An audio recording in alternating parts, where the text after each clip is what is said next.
يا رب صل على محمد وآل محمد وعجل فرجهم والعن أعداءهم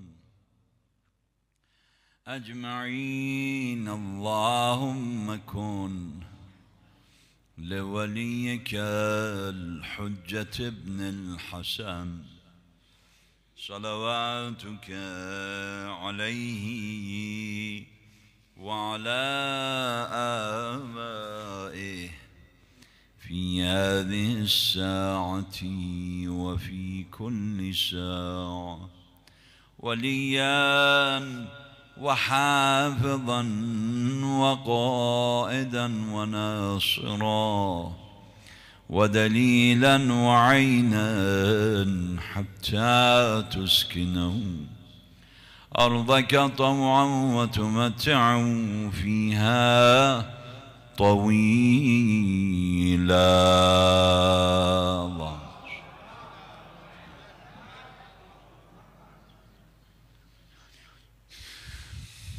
تعجيلا لفرج المولى صاحب العصر والزمان، الصلاة الثانية بأعلى أصواتكم.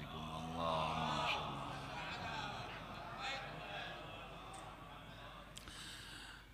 لقضاء حوائج الحجة وسرور قلب فاطمة وخديجة عليهما السلام بظهوره وخزي أعدائه، ولموتانا وموتى الحاضرين ووالدينا وأستاذنا ومن له حق علينا ومن ليس له ذاكر يذكره، ولشفاء المرضى الصلاة الثالثة بأعلى أصواتكم.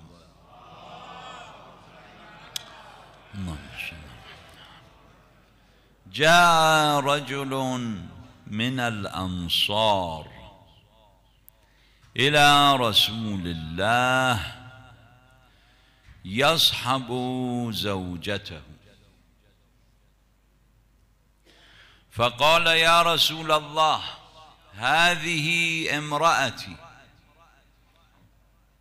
وابنة عمي، جاءتني بولد أفطس الأنف واسع المنخرين أسود اللون جعدا قطط. هذه المرأة أنجبت ولدا بهذه الصفات: أفطس الأنف يعني خشمه راجع لي ورج، واسع المنخرين،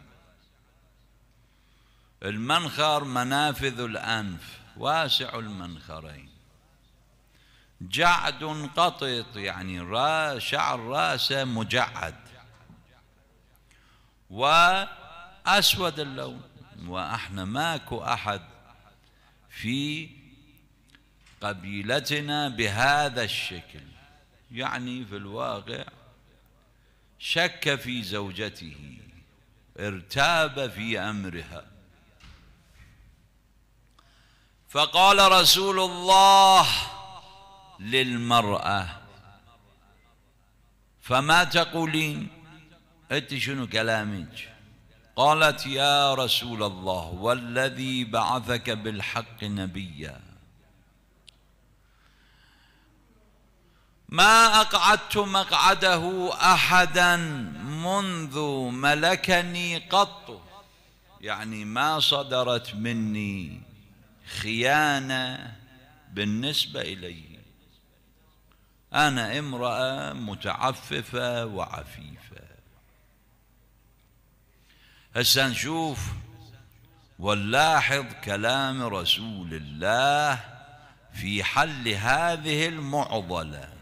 ذاك الزمان ما كان مختبرات، ما كان تحاليل DNA، ما أدري، هذه الأمور ما كانت. فهذه المشكلة كيف تحل؟ فأطرق رسول الله رأسه إلى الأرض ونظر إلى السماء والتفت إلى الرجل قال: اعلم ما من أحد من ولد آدم إلا وفيه 99 عرقا، إلا وفيه 99 عرقا، فإذا وقعت النطفة في الرحم اضطربت تلك العروق وسألت الله عز وجل الشبه لها، وواحد من أجدادها كان بهذا الشكل وما أدركته، خذ الولد فإنه لك.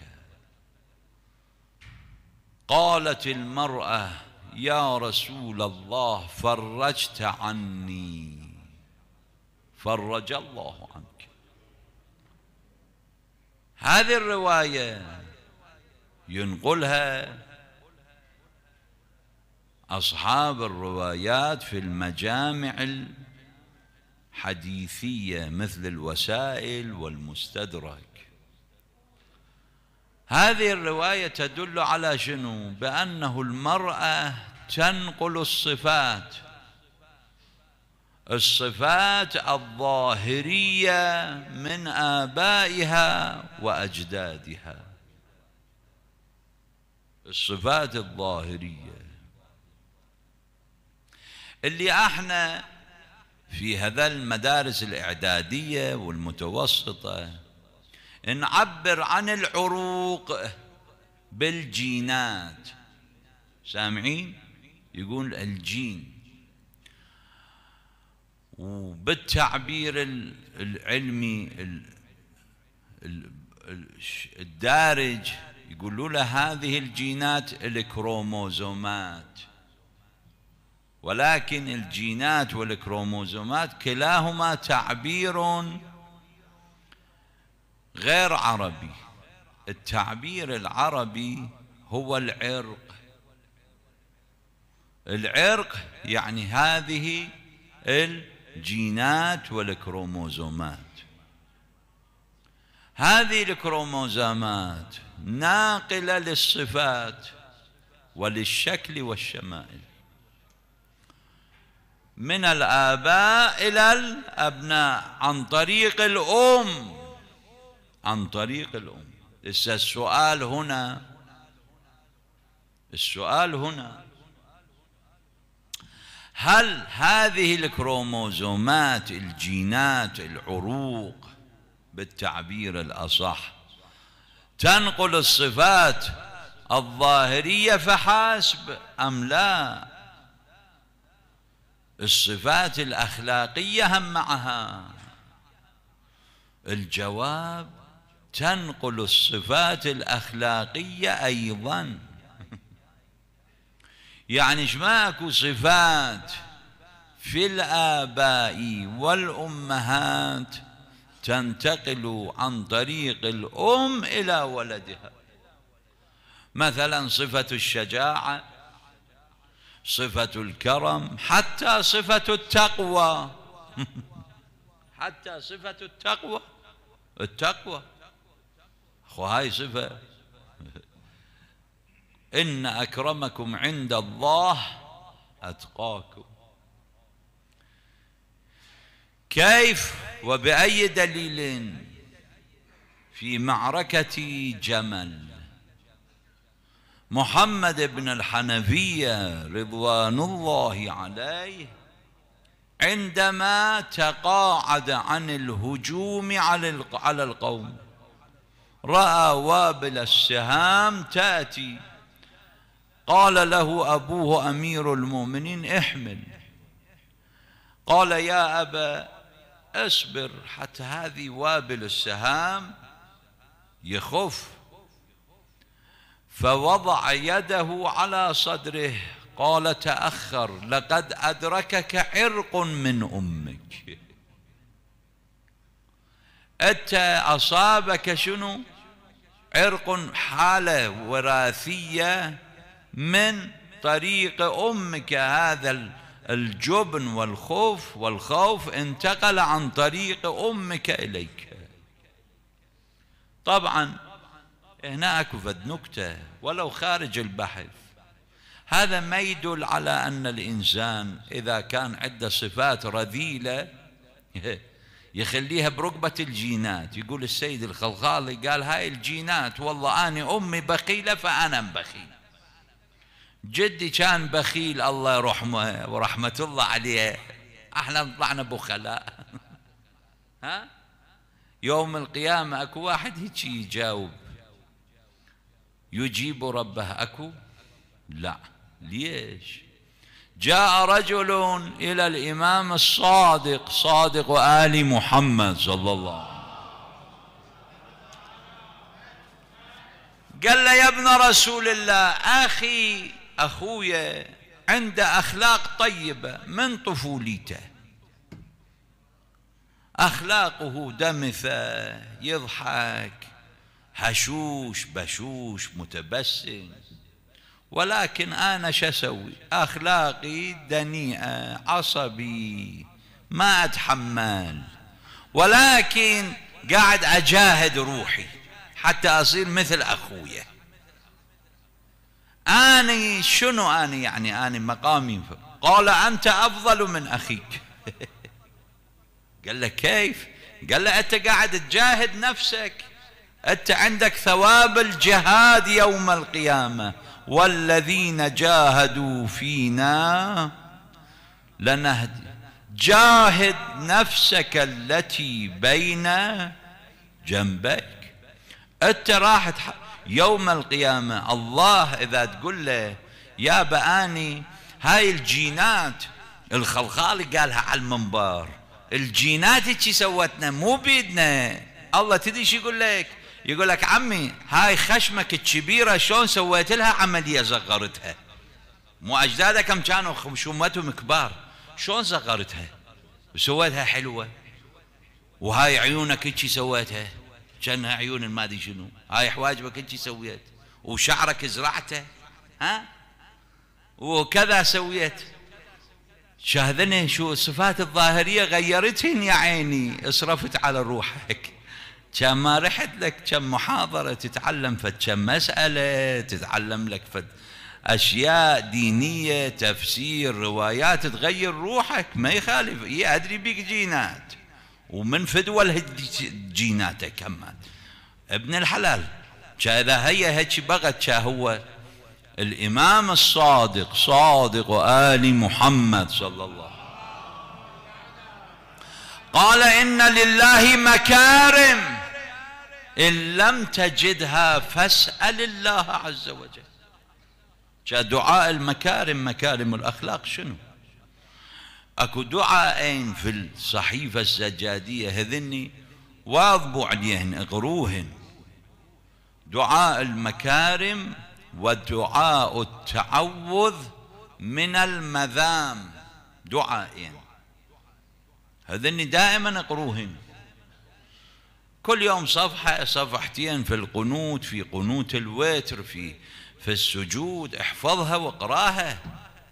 أن الله يطهر الإنسان، باطن الإنسان، يطهر باطن الإنسان من الصفات الرذيلة، ولو كانت هذه الصفات الرذيلة محمولة من الآباء والأجداد. الحاصل نرجع إلى موضوعنا، الصفات الظاهرية والصفات الخلقية تنتقل إلى الأبناء عن طريق اللبن الذي يرتضعه الولد، وعن طريق الدم من رحم أمه. قبل أن يولد يرتضع، يتغذى من رحمها، من دم رحمها، وبعد أن يولد شنو؟ تنتقل الصفات عن طريق. لذلك أمير المؤمنين كان يقول يقول علي: إياكم ولبن الحمقاء والزانية والمجنون. لماذا؟ لأن اللبن يعدي. يعني إذا أكو حماقة في المرأة لا سامح الله سوف ينتقل. إذا أكو صفة عدم التعفف والزنا ينتقل. إذا أكو صفة جنون ينتقل. وماكو فرق، صفات زينة صفات مو زينة. الحسن البصري كان خطيبا، قالوا هذا شلون صار خطيب؟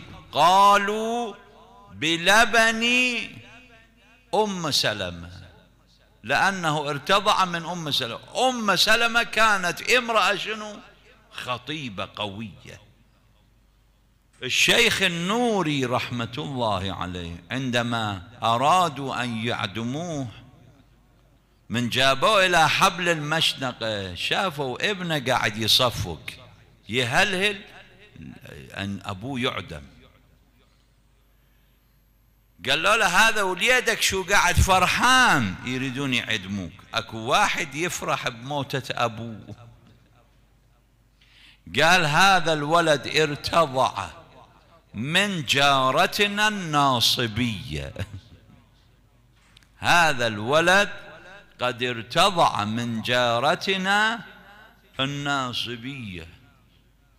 الصفات. لذلك النبي محمد صلى الله عليه قال: اختاروا لنطفكم. حق الأبناء على الآباء من قبل الولادة يبدأ أن تختار لولدك أما صالحة.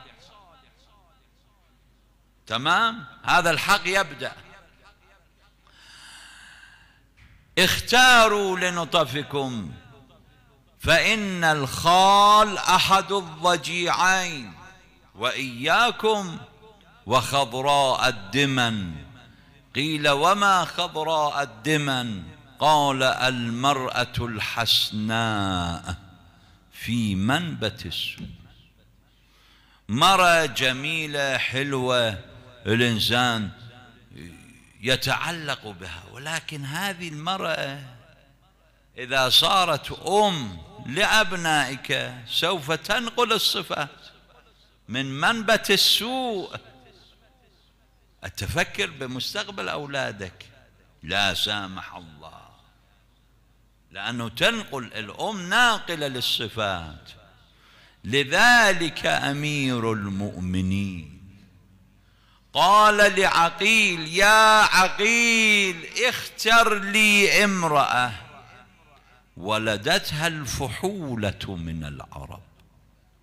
ليش؟ حتى يصير الولد شنو؟ شجاع كآبائها وأجدادها. قال: يا علي عليك بأم البنين. سأله: فما تصنع؟ ليش الفحولة؟ ليش تركز على صفة الشجاعة؟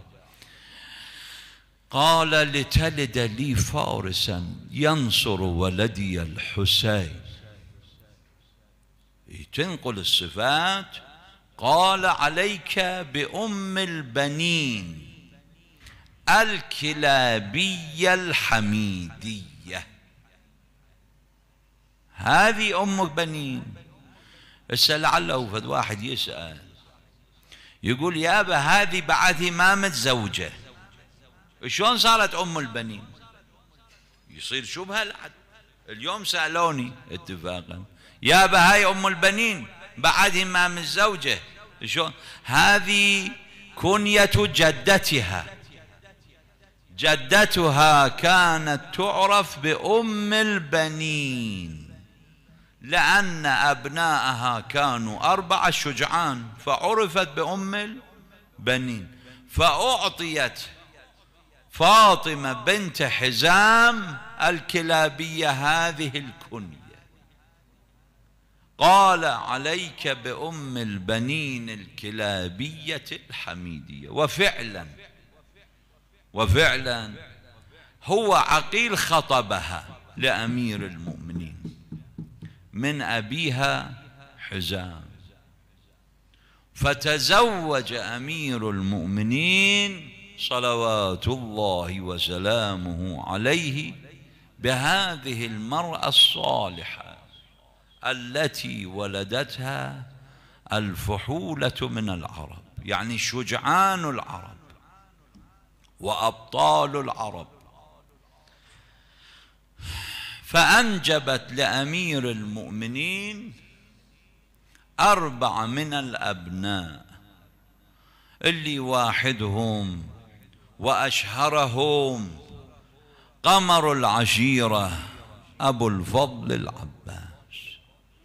فلما ولد العباس جاءت به إلى أمير المؤمنين. أمير المؤمنين ماذا صنع؟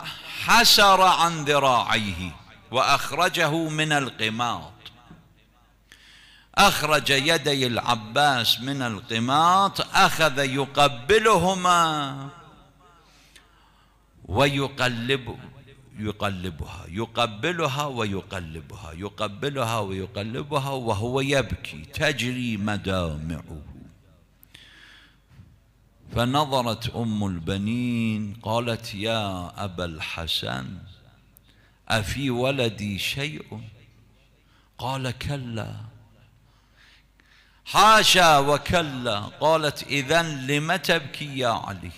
قال: يا أم البنين، إنهما يقطعان في سبيل ولدي الحسين، هذين اليدين تقطعان في سبيل ولدي الحسين. هسه طبعا احنا نتكلم بهذا، نكون نشوف أدب أم البنين وتفانيها وخضوعها وخشوعها. ما سألت أمير المؤمنين بأي سبب، بأي ذنب، بأي علة، شنو القضية، ما عندنا. فقط سألت: لم تبكي يا علي؟ قالت: إنهما يقطعان. بعد ما نقل عنها كلام إلى متى؟ إلى أن جاء بشر إلى المدينة ينعى الحسين ينادي: يا أهل يثرب لا مقام لكم بها، قتل الحسين فأدمعي مدرار، الجسم منه بكربلاء مبرج، والرأس منه على القناة يدار. فخرج الناس يهرعون وهم ينادون: وحسينا. قالوا: يا بشر، هذه أم البنين من بين الناس. فتقدم إليها قال: يا أم البنين، آجرك الله، لقد قتل عثمان ولدك. قالت: أخبرني عن مولاي الحسين. قال: لقد قتل عبد الله وجعفر. قالت: أخبرني عن الحسين. قال: يا أم البنين، لقد قتل العباس. قالت: أخبرني عن مولاي الحسين. قال: آجرك الله يا أم البنين، لقد قتل الحسين بكربلاء. فصاحت: لقد قطعت نياط قلبي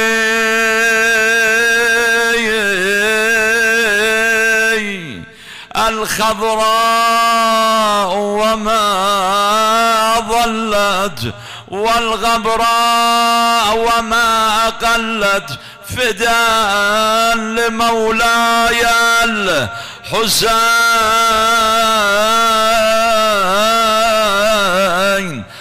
زينب عليها السلام قالت: لا تدخلوا علينا أحدا، لا يدخل علينا أحد إلا سبية أو أم ولد. فقيل لها: ولم يا سيدتنا؟ قالت: لأنهن أصبنا كما أصيبوا كما أصبنا. هذول الأم ولد والجواري هذول تحملوا أذى الأسر، فهذول يجون يواسون في العزاء ويسلون. فلما سمعوا طرقة الباب قالت: افتحوا الباب، هذه أم البنين. ففتحوا الباب يا صاحب الزمان. فلما وقع نظرها على زينب الكبرى نادت وحسينا، فصاحت زينب وعباسا، صاحت صوتها يا فقد الحبوب، والله جموحي يا دور الاطياب. ولما سمعني الصرخ على الباب انا ام البنين بالظلات فترين،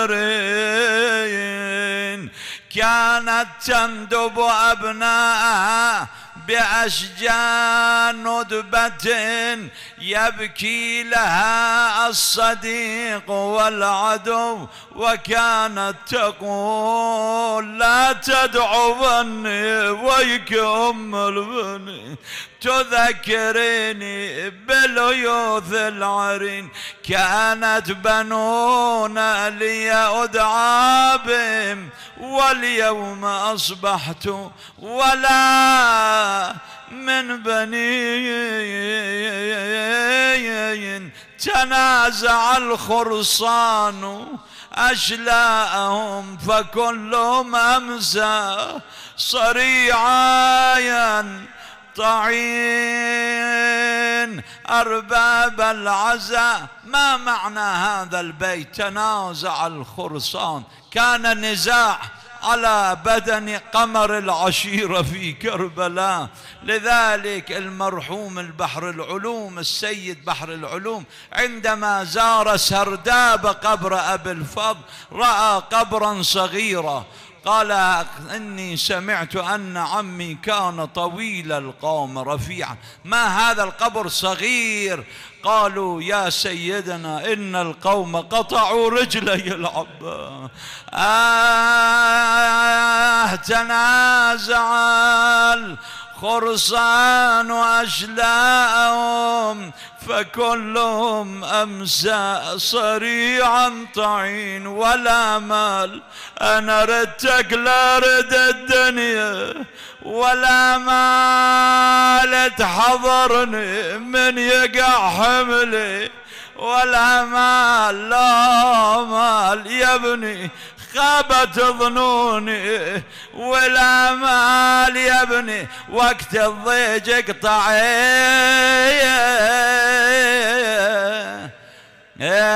بي.